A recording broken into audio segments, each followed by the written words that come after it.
तो अभी अगर वो हमें आगे नहीं जाने दे रहा, that mean they are claiming that this land belongs to them. वो जी जस्टिफाइड है, अनजस्टिफाइड है, we don't know. Jai Hind sir. Colonel SS Pathania, बहुत बहुत शुक्रिया। जय हिंद, एक बार फिर से समय देने के लिए sir. For it's a purely my honor to interact with you. Thank you very much. Thank you sir. दरअसल गलवान को सर 15 तारीख को 3 साल हो जाएंगे। उसी पे मैं बातचीत करना चाहता था कि आखिरकार इन 3 सालों में क्या कुछ बदला है, और कुछ बयान भारत सरकार की तरफ से भी दिए गए कि अब ये फॉरवर्ड एंगेजमेंट का मुद्दा है, कोई जमीन पे नहीं है। उसको भी मैं समझना चाहूंगा और एक उम्मीद करूंगा कि एक जब दो फौजी बैठेंगे तो राजनीति से हटकर हमारी बातचीत होगी। शुरुआत गलवान के साथ करूंगा। 3 साल हो चुके हैं गलवान को हुए, लेकिन 3 सालों में क्या कुछ बदला है, वहां के क्या कुछ हालात हैं, और देवचौक देवसांग पर क्या उम्मीद की जा सकती है? कि राजेश जी, इसके लिए हमें थोड़ा सा पीछे जाना पड़ेगा। जब मैं बोलता हूँ पीछे जाना पड़ेगा, लेट्स स्टार्ट फ्रॉम 62। ओके 62 में जब चाइना ने अटैक किया था, तो हमारी जो 34 किलोमीटर बाउंड्री है जो चाइना के साथ लगती है, जी उसके अंदर कुछ इशू रह गए थे जो अनरिजॉल्व थे।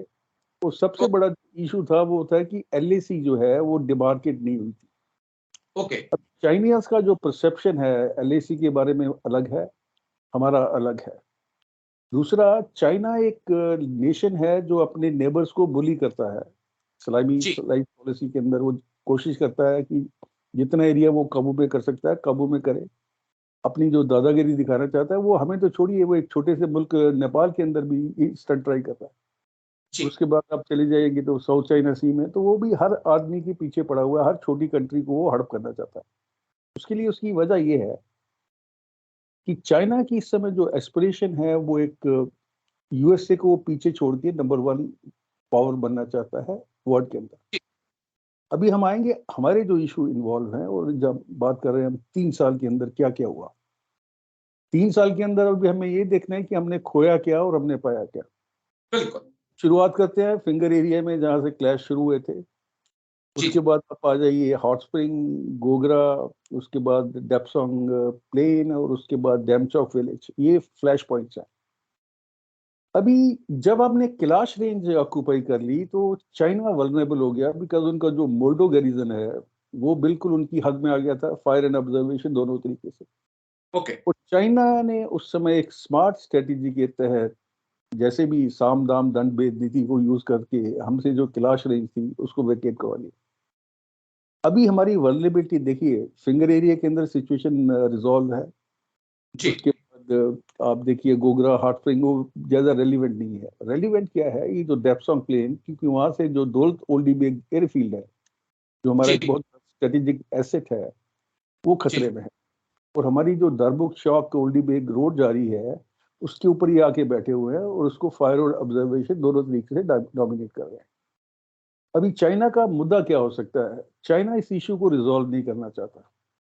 ओके इसी बहाने वो क्या कर रहा है कि अपना जो उसका नेटवर्क है, रोड नेटवर्क है, वेपन एम्प्लेसमेंट है, आरटी गन्स हैं, और उसके बाद आपने देखा होगा उन्होंने पेंगोंग त्सो लेक में भी शॉर्टकट की रोड बना ली है, पुल बना ली है। तो वो इस एरिया को पूरी तरह से कंसोलिडेट करके डोमिनेट करना चाहता है। जहां तक उसकी अगर बात करेंगे, क्या इस समय तकरीबन 50,000 फौजें लगी हैं दोनों देश की, क्या वो आगे बिल्कुल बढ़, मेरा उसके पास इतनी ठीक है। सामर्थ्य नहीं है। तो वो यही कहेगा कि इस इशू को जितना लटकाए रखा लटकाए रखे, वो रिजॉल्व करने के मूड में नहीं है। अभी दूसरी बात है कि हम उसको कैसे प्रेशराइज कर सकते हैं, हमारे पास जी उसके लिए मीन्स नहीं है। We okay cannot be proactive in this particular area, but we certainly can be proactive in the area where China is weak. जब तक हम अपनी वो विल डिमॉन्स्ट्रेट नहीं करेंगे, चाइना के ऊपर प्रेशर नहीं आएगा। दूसरा तरीका है कि जैसे ये क्वाड बन गया है, बाकी ऑर्गेनाइजेशन बन रहे हैं, उसका मलाइका स्ट्रीट में जो उसकी वल्नरेबिलिटी है सी लैंड के अंदर, उनके ऊपर एक इंटरनेशनल किस्म का जो बोलते हैं आप कंसेंसस क्रिएट किया जाए, और उसके जी बाद उसको प्रेशराइज किया जाए इकोनॉमिकली। चाइना की जो सबसे बड़ी वल्नरेबिलिटी इस समय है वो इकोनॉमिक फ्रंट के ऊपर है। तो अगर पूरी दुनिया उसको स्क्वीज करेगी तो कोई वजह नहीं है कि वो अपनी हरकतों से बाज आएगा। अभी ठीक है सर। आने मैं वाले कुछ समय में ये और डीप जाना चाहता हूं। मैं चीजों को अगर मैं ये समझूं कि क्या जो बफर जोन्स बनाए गए हैं वो भारत की जमीन पर हैं, या चीन की जमीन पर हैं, या उस जमीन पे हैं जहां पर ना भारत का दावा था ना चीन का दावा था? मैं देखिए इसको कैसे? हाँ, पहले देखिए क्या होता था कि वो नो मैन लैंड बनी हुई थी। कहीं जी, 15 किलोमीटर थी, कहीं 20 किलोमीटर थी, और चाइनीज जो है दोनों तरफ से पेट्रोलिंग जाती थी, परमानेंट स्ट्रक्चर नहीं बनाए जाते थे। इस बार चाइना ने जो 3 साल पहले अटैक किया है, वो उसके इंटेंशन दिखाता है कि अभी वो उन एरिया को कैप्चर करके रखना चाहता है। और वो अगर आप इसकी दरबुक शाह ओल्डी बेग की बात करें, वो बहुत बिल्कुल पीपी जो बने हैं उनके ऊपर आके बैठा हुआ है। तो अभी ओके, बफर जोन वाली सिचुएशन गलवान में तो है नहीं। जी, और अगर हम ये सोचते हैं कि चाइना वहां से 15 किलोमीटर पीछे चला जाएगा और इसके बीच में जो एरिया है उसको हम बफर जोन बना देंगे, वो चाइना मानेगा नहीं। ठीक है, तो इसका सोल्यूशन निकालने के लिए सबसे बड़ी जो जरूरत है वो है कि एलओसी एलएसी को पूरी तरह से डिमार्केट किया जाए, बिकॉज चाइना की जो क्लेम लाइन थी 1962 की, उसके वो काफी नजदीक पहुंच चुका है। They are okay, happy they have achieved, but the question is कि are we happy, and if we are not happy what we are going to do about it, what is our strategy.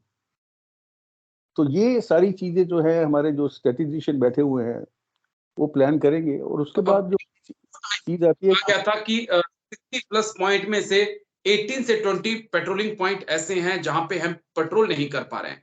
यानी कि 2020 से पहले जिन जगहों पर हम patrolling कर पाते थे, उन जगहों पे हम नहीं जा पा रहे हैं। यानी कि कहीं ना कहीं चीन हमारे अंदर है।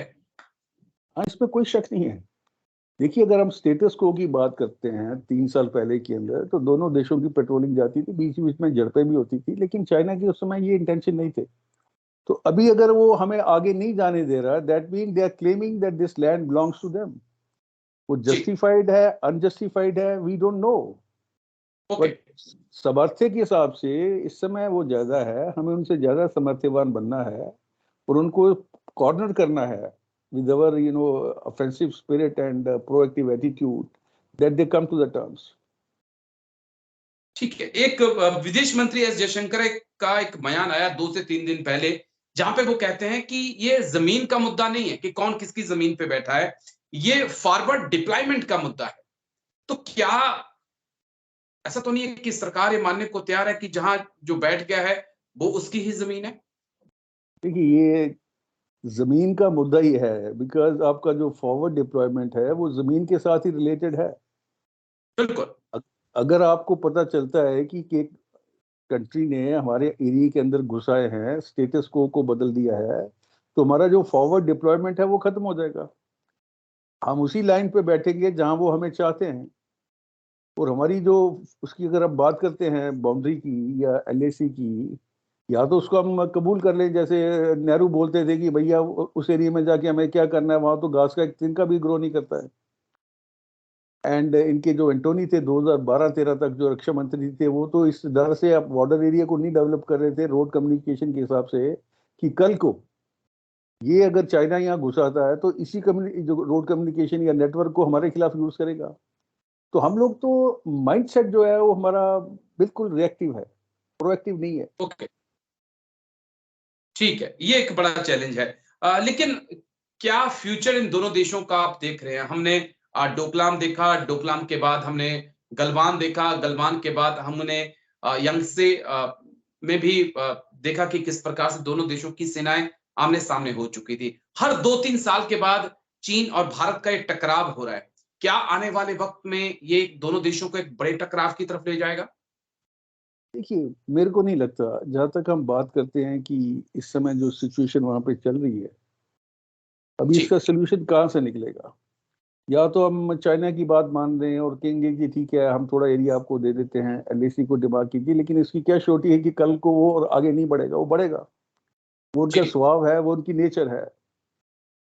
दूसरी बात यह है कि हम अपने आप को सामर्थ्यवान बनाते रहें, अपना जो इन्फ्लुएंस है यूज करें। देखिए, जी, किसी भी नेशन के लिए जो हम बात जब करते हैं नेशनल इंटरेस्ट के अंदर, उसकी 3 चीजें उसके अंदर आती हैं। वो ठीक है। 3 इंटरेस्ट हैं, वो है geo political, geo strategical and geo economical. इन तीनों चीजों के अंदर हमें अपनी एक पॉलिसी बनानी पड़ेगी कि और चाइना को कैसे हम काउंटर कर सकते हैं, और उसको ना सिर्फ रोक सकते हैं आगे बढ़ने से, बाकी उसकी जो पहले वाली पोजीशन थी 3 साल के पहले वाली, वहां पे उनको वापस धकेल सकते हैं। मेरे हिसाब से ठीक that should be the strategy. एक सवाल जो इस मुद्दे से जुड़ा हुआ मेरा आखिरी सवाल है कि शांग्री-ला डायलॉग हुआ सिंगापुर में, जहां पे चीन के कर्नल बोलते हैं कि हम इंडियन आर्मी को कोई चुनौती नहीं मानते, कोई थ्रेट नहीं समझते अपने लिए। तो किस प्रकार से चीन के उस कर्नल के बयान को देखा जाए?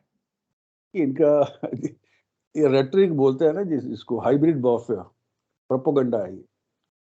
चाइना जब वियतनाम में गया था, और आप देखिए वियतनाम कितना छोटा सा नेशन है, उनकी आर्मी की परफॉर्मेंस देखिएगा वहाँ। जी, गलवान में जो क्लैश हुआ था, उनकी आर्मी की परफॉर्मेंस देखिए वहाँ। इंडियन आर्मी की जहाँ तक लड़ने की काबिलियत और इनके अंदर जो स्पिरिट है और जो जज्बा है, चाइना उसके आगे नहीं टिकता है। तो बीच में ऐसी चीजें वो बोलते रहेंगे कि उनका अपना अपने लोगों को उन्होंने मैसेज देना है, तो उसकी हमें कोई ज्यादा चिंता नहीं करनी चाहिए और ना ही उसके ऊपर कोई ध्यान देना चाहिए।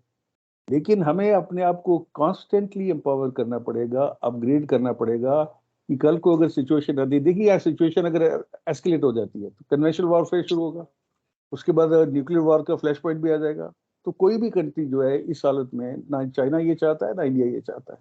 ये स्टेटस को रहेगा, बीच बीच में आप देखेंगे कुछ चीजें होती रहेगी, न्यूज चलती रहेगी, उनके बयान आएंगे, हमारे बयान आएंगे, and the show will go.